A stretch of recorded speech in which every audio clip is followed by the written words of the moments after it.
What if we examined 50,000 years of human history, but through a declassified logbook from an extraterrestrial probe hidden right in the shadow of our moon? Imagine a silent, unmanned scientific probe from across the Milky Way just slipping into our solar system. No grand entrance, no alien invasion, just a quiet observer here to record and classify everything we do.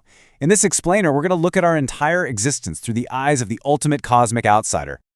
Picture this clinical alien system booting up, his high-tech interface crunching the data. It locks onto Earth, or as they classify it, Object Sol 3, and begins evaluating us. And honestly, from their perspective, we are a totally bizarre paradox. I mean, they're looking at a species capable of measuring gravitational waves across the universe, yet we're still fighting each other over little patches of dirt.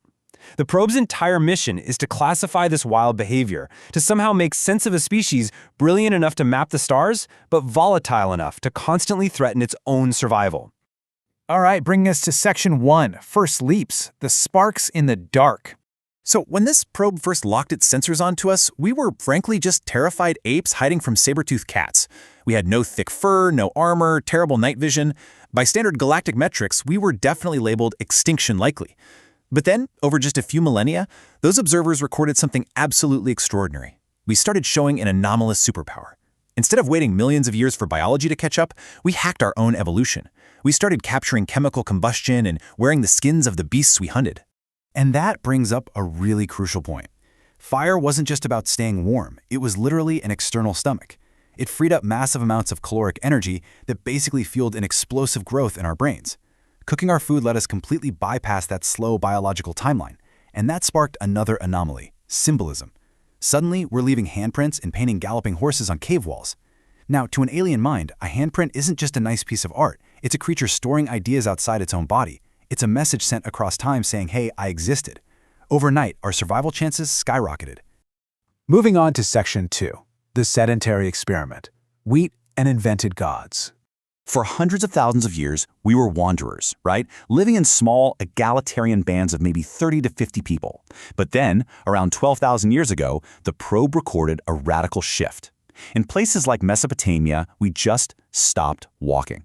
We built mud brick huts and bent over a single species of wild grass, wheat. And the physical toll this took was brutal. Early farmers suffered from spinal deformation, bad teeth, and devastating diseases from living cheek to jowl with livestock. But why do it? The terrifying engine behind this shift was food surplus. Farming meant stored food, which meant population explosions that required a totally new mental framework just to keep things from devolving into total chaos. So how do we prevent that chaos? The probe noted that we basically mastered collective hallucination. We invented unseen overseers, moral codes, and divine ownership. You see, unlike a chimpanzee, who you literally cannot convince to give you a banana today in exchange for infinite bananas in the afterlife, humans could invent religions and shared fictions.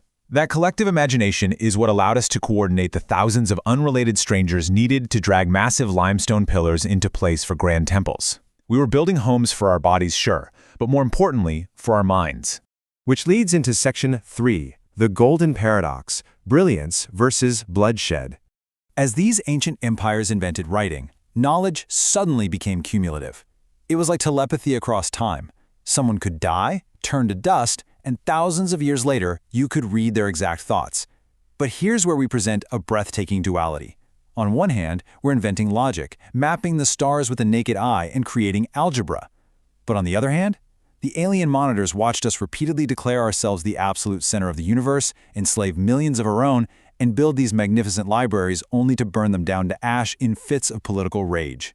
If this probe were putting together a psychiatric evaluation for humanity, it would probably diagnose us with severe tribal schizophrenia.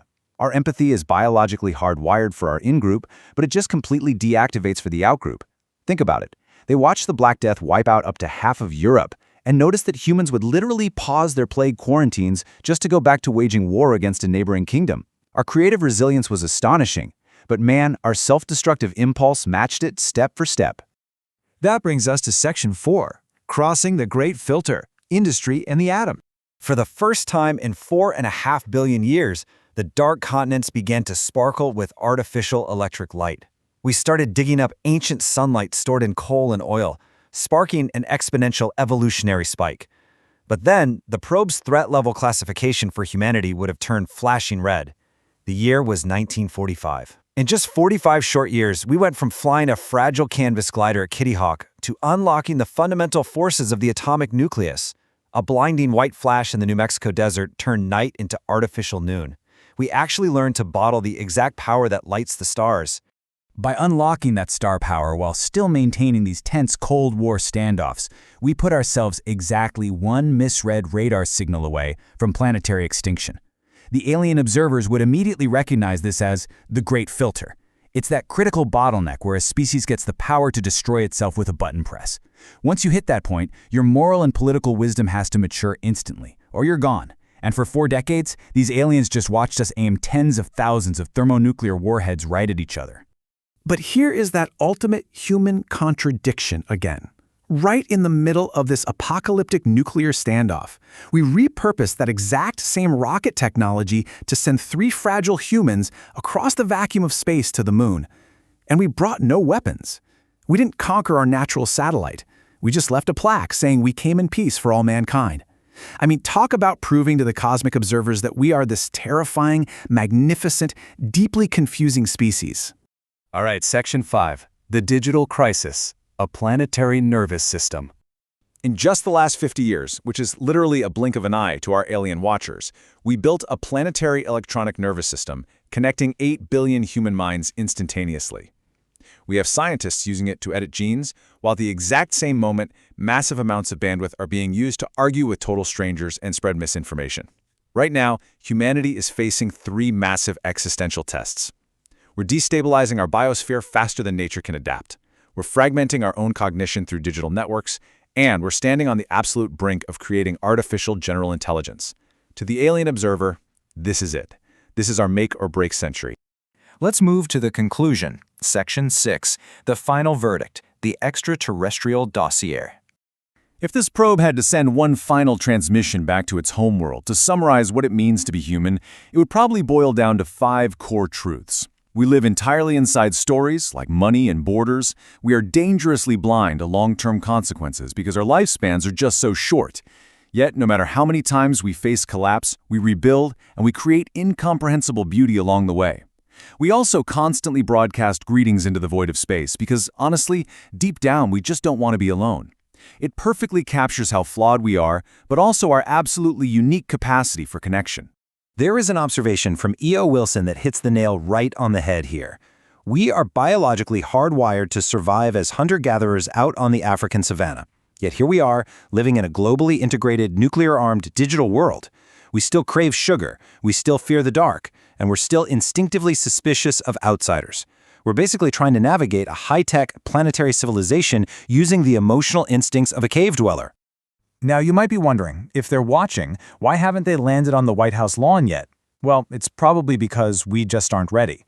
Just like our own anthropologists observe uncontacted tribes from a distance without tossing them an iSmartphone, advanced watchers likely follow a prime directive of ecology. They don't need our water or metals. Those are everywhere in space. They are simply waiting, observing quietly from behind the glass, to see if a volatile adolescent species can finally grow up without destroying itself. If we could somehow hack that probe and send a single message back across the void, it should be a bold declaration of our messy, blindingly transcendent potential. From early humans pointing up at wandering stars from cold caves to sending the Voyager probes out to the very edge of interstellar space, we are absolutely a species of profound darkness, but also of blinding light. Yes, we are stumbling, but we are looking up at the stars, and we fully intend to make it.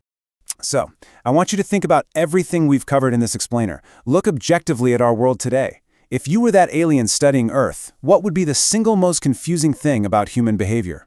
What would absolutely stump the alien analysts? Let me know your thoughts in the comments. I'd love to see your cosmic diagnoses.